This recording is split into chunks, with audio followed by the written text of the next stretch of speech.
علیکم ورحمۃ اللہ۔ جی دیکھیں، میں نے دونوں کلپیں سنی ہیں ان کی، مفتی کلیم صاحب کی، جو پہلے والی تھی وہ بھی اور بعد والی بھی، یہ بھی دونوں سنی ہیں۔ اب یہ کہ جب بات انہوں نے مسئلے کا جواب دیا تھا تو مسئلے پر ہی جو ہے نا وہ بات ہونی چاہیے تھی۔ اب ذاتیات پر اتر آنا یہ درست نہیں ہے کہ مسئلے کو چھوڑ کر کے پھر یہ جو ہے نا ہماری نفسیاتی جو ہمارے دلوں میں بغض و عداوت ہو وہ ہم باہر نکالیں، یہ درست یہ نہیں ہے کہ ہمارے سامنے والی شخصیت کے لیے ہمارے دل میں کیا ہے اس کو زبان پہ لائیں یا تنظیم کے لیے۔ بہرحال جو بھی میں نے سنا کہ دعوت اسلامی نے نرسنگا آنند کے لیے کیا کیا اور دعوت اسلامی کے لوگ کہاں تھے، تو اب دعوت اسلامی والے جو ہے اپنے سینے پر لکھ کر کے لائیں کہ ہم دعوت اسلامی والے ہیں، یا ماتھے پہ لکھ کر کے لائیں کہ ہم دعوت اسلامی والے ہیں اور احتجاج میں جو ہے وہ شریک ہیں۔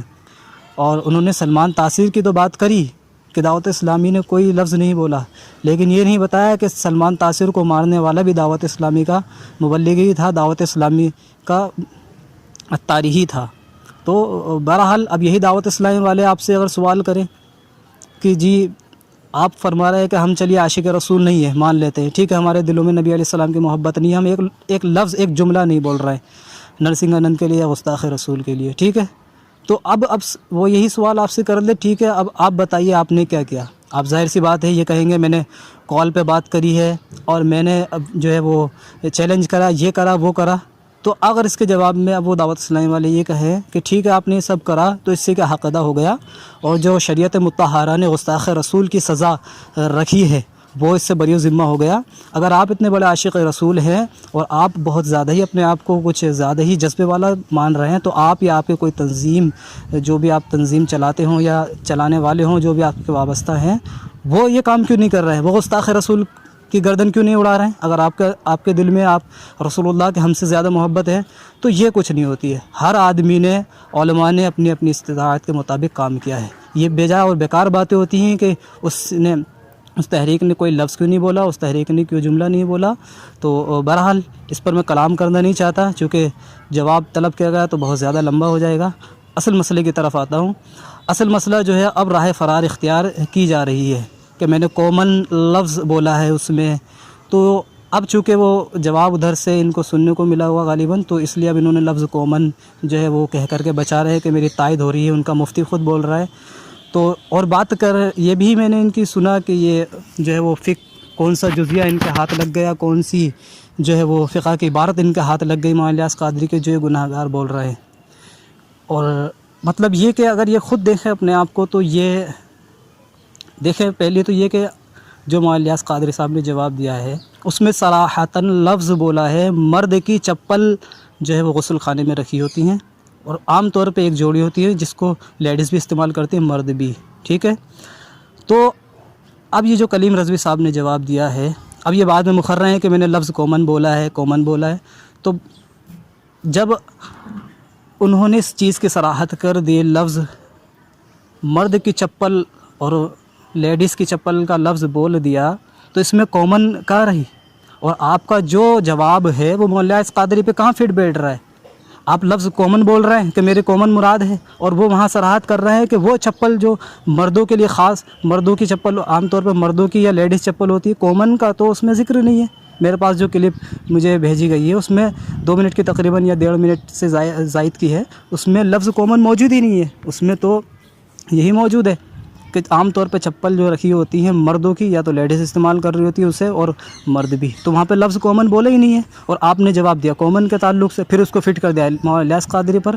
تو یہ آپ کی کون سی سوجھ بوجھ ہے؟ آپ کو کون سی فقہ کی عبارت حاصل آ گئی؟ اور میں عرض کروں کہ اپنے آپ کو جو ہے نا وہ زیادہ پڑھا لکھا سمجھنا، یہ تکبر میں جو ہے وہ لے ڈوبتا ہے۔ اور اب میں آپ کو عرض کروں، اگر ذرا بھی فقہ کی سوجھ بوجھ ہوتی آپ کو، ذرا بھی اگر فقہ کی سوجھ بوجھ ہوتی، تو یہ جتنا بڑا آپ نے یہ 2 باتوں کو لے کر کے 5 سال پرانی 6 سال پرانی بات کو لائے ہیں اٹھا کر کے اور انتشار پھیلا رہے ہیں، ذرا بھی سوجھ بوجھ ہوتی تو آپ ہرگز ایسا جواب نہیں دیتے۔ اگر ہم بالفرض مولانا الیاس قادری میں مطلق چپل مان بھی لیں کہ انہوں نے کہا کہ چپل رکھی ہوتی ہے، نہ لیڈیز استعمال کیا ہے لفظ، اور نہ ہی مرد کی چپلوں کا لفظ استعمال کیا گیا ہے، انہوں نے مطلق بولا ہے، ٹھیک ہے، اگر ہم یہ مان بھی لیں تو مولانا یہاں پر اقتضائے کلام آپ چاہتے تو کلام کو صحیح کرنے کے لیے اس میں اقتضائے کلام مقدر مانا جاتا. جب لفظ انہوں نے یہ بولا کہ وہ چپل پہننے پر بندہ گناہ گار ہوگا، اور یہاں پر آپ کلام کو مقدر مانتے کہ لفظ گناہ جو بولا جا رہا ہے وہ ان چپلوں کے لیے استعمال ہو رہا ہے جو مردوں کے لیے خاص ہو اور اس کو عورت استعمال کر لے. یہ تو فقہ کی کتابوں میں عام اصول ہمیں پڑھائے جاتے ہیں کہ اقتضاء النص کلام کو صحیح کرنے کے لیے جو ہے وہ مقدر مانا جاتا ہے. تو آپ چاہتے یہاں سے بھی جو ہے وہ نکال سکتے تھے، لیکن جب قرینہ بھی وہاں موجود ہے، اگر یہ لفظ مان بھی لے کہ انہوں نے مطلق بول دیا ہے تو اوپر سے وہ لفظ گناہ گار بھی بول رہے ہیں کہ گناہ گار ہوگا. لفظ گناہ خود اس بات پر دلالت کر رہا ہے جب گناہ کا اطلاق ہوگا تو پھر وہ کامن چپل تو نہیں ہو سکتا نا. اتنا تو آپ کو ہی معلوم ہونا چاہیے کہ جب مرد اور عورت میں دونوں کے درمیان مشترک ہوگی تو اس پر تو گناہ کا لفظ جو ہے وہ اطلاق نہیں ہو سکتا نا. تو وہاں پر آپ کو کلام مقدر مارنا چاہیے تھا کہ یہاں پر جو ہے وہ مردوں کی چپل مراد ہے اور یا عورتوں کی چپل مراد ہے. آپ جو ہے وہ کلام کو اگر یہاں پر اقتضائے کلام کو جو ہے وہ مقدر مانتے، کلام کو صحیح کرتے، تو آپ یہ جو آپ نے اتنا بڑا جو انتشار آج یہ پھیلا ہے، یہ انتشار نہیں پھیلتا. پھر آپ کہہ رہے ہیں کہ دعوت اسلامی والے مجھے برا کہہ رہے ہیں، بھلا کہہ رہے ہیں. وہ ٹھیک ہے، اگر کوئی جو ہے وہ اگر غلط کہتا ہے تو اس کو چاہیے کہ ہمیں سارے عالموں کی عزت کرنی چاہیے، سارے جو ہے ائمہ ہیں ہمارے سر کے تاج ہیں، ان کی عزت کرنی چاہیے. اب میری وائس کو سننے کے بعد یہ تاثر نہ لیا جائے کہ میں جو ہے وہ شخصیت پرست ہوں اور ان کے سائڈ سے بول رہا ہوں. نہیں، میں نے پچھلی آپ میری وائس سنیں گے تو اس میں بھی میں نے یہی کہا کہ مولانا صوفی کلیم جو ہے انہوں نے جو رمضان کے تعلق سے جو بات کہی ہے وہ بالکل صحیح ہے اور ان کا کہنا صحیح ہے. اور بعد میں جو ہے وہ تھوڑا سا انہوں نے یہاں پر زیادتی کری ہے، مولانا الیاس قادری کے خلاف جو انہوں نے الفاظ بولے ہیں. تو بہرحال اگر کوئی ایسا مسئلہ ہو تو ہمیں چاہیے کہ پہلے اس کی تحقیق کریں. اگر اصول و جزیات ہمارے ذہن میں نہیں ہے تو وہاں پر ہم دیکھ لیں کہ جب بندہ لفظ گناہ بول رہا ہے، گناہ کا اطلاق ہوگا کس پر؟ جب ہم کلام کو مقدر مان کر کے وہ کلام صحیح ہو سکتا ہے، وہاں پہ قرینہ بھی موجود ہے، پھر بعد میں آ کر کے آپ یہ کیا کہنے کی ضرورت ہے کہ بندہ جو ہے وہ مولانا الیاس قادری نے جواب صحیح نہیں دیا اور مقدر ماننے کی یہاں ضرورت ہی نہیں ہے.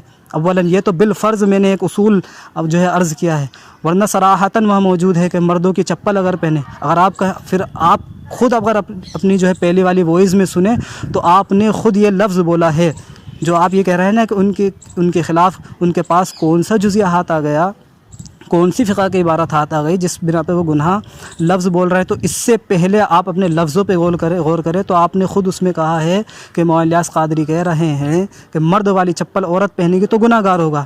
تو آپ تو خود اس چیز کے قائل ہیں. اب آج آپ یہ کہہ رہے ہیں میں نے کامن کا ذکر کیا ہے. اگر کامن کا ذکر کیا ہے تو آپ نے وہاں پر لفظ مرد کیوں بولا؟ پہلے آپ کو مرد وہاں ہی بولنا چاہیے تھا.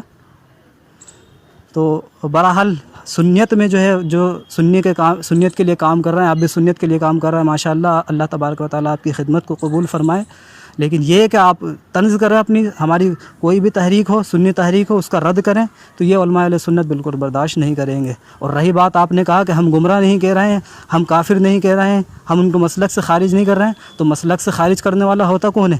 ابن عربی نے ایمان فرعون کی نجات کا قول کر دیا، تو ابن عربی رحمہ اللہ کو کسی نے جو ہے وہ ایمان سے نہیں نکالا، نہ ان کو گمراہ کہا ہے. مجدد الفسانی رحمہ اللہ نے جو ہے شہادت کی انگلی پر حرام قرار ہونے کا جو مکتوب میں ذکر کیا ہے، تو جبکہ نص ہونے کے بعد، حدیث ہونے کے بعد، کتابوں میں صراحت موجود ہونے کے بعد بھی انہوں نے حرام کا ذکر کیا ہے. تو ایسی بہت ساری جو ہے وہ ہیں جو خطائے اجتہادی جس کو ہم کہہ سکتے ہیں غلطیاں ہوئی ہیں. تو اس کا مطلب یہ تو نہیں ہے ہم یہ کہیں دیں کہ فلاں بزرگ جو کافر ہو گیا، فلاں بزرگ مرتد ہو گیا معاذ اللہ رب العالمین.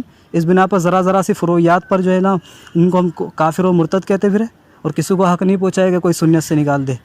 مذہب اسلام نے جو ہے وہ ضروریات دین، حضور علیہ الصلاۃ والسلام کی جو شریعت مطالعہ ہے، امام غزالی رحمہ اللہ نے فرمایا کہ حضور کے دین میں لائے میں سے، حضور علیہ السلام جو دین لائے ہیں اس میں سے کسی کی تکذیب کر دینا یہ کفر کہلاتا ہے. اور ضروریات اہل سنت کا اگر جو انکار کرے وہ ایمان سے تو خارج نہیں ہوتا، تب جا کر کے گمراہ کہلاتا ہے. آپ گمراہ کہنے کی بات آپ نے کی کیسے؟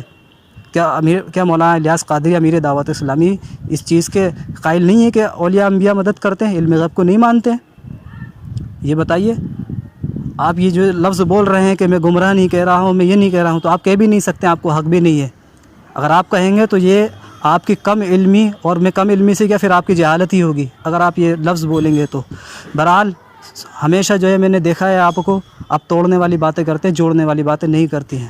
اگر رد کرنا ہے آپ کو تو ادب کے دائرے میں لے کر رد کریں. ہو سکتا ہے کسی مسئلے سے آپ کو جو ہے وہ اتفاق نہ ہو، آپ کی رائے اختلاف ہو آپ کی، تو آپ کر سکتے ہیں، بالکل آپ کو حق ہے. لیکن اس کا مطلب یہ نہیں کہ کسی عالم کو آپ جو ہے باعث تنقید بنائیں کہ وہ مدرسے میں نہیں پڑھا ہے، اس نے علم حاصل نہیں کیا ہے. اب میری سمجھ میں نہیں آتا آپ کو پتہ نہیں کون سی جو ہے فقih کی عبارت ہاتھ لگ گئی کہ جس نے شرط ہی لگا دی ہو کہ مدرسے میں ہی آ کر کے جو سیکھے گا وہی عالم ہے، وہی مفتی بنے گا، وہی محدث ہے. یہ کون سے فقih کی کون سا جزیہ آپ کے ہاتھ لگ گیا؟ بلکہ ہم نے تو فتاوی رضویہ میں اعلیٰ حضرت کے حوالے سے پڑھا ہے کہ جس کے پاس سند نہ ہو وہ بھی عالم ہے. بسا اوقات ایسا ہوتا ہے کہ سند والا جس کے پاس سند نہ ہو وہ سند والے سے اچھا ہوتا ہے، چونکہ اس نے علم حاصل کیا ہوتا ہے، علماء سے علم حاصل کیا ہوتا ہے. تو سند کوئی چیز معنی نہیں رکھتی ہے. مدرسے میں جانا یہ شرط نہیں ہے، فرض نہیں ہے. علماء سے مولانا الیاس قادری نے علم حاصل کیا ہے. تو ذرا سی باتوں کو میڈیا پر جو ہے سوشل میڈیا پر لے کر کے آنا، ان کو اچھالنا، یہ درست نہیں ہے. السلام علیکم ورحمۃ اللہ وبرکاتہ.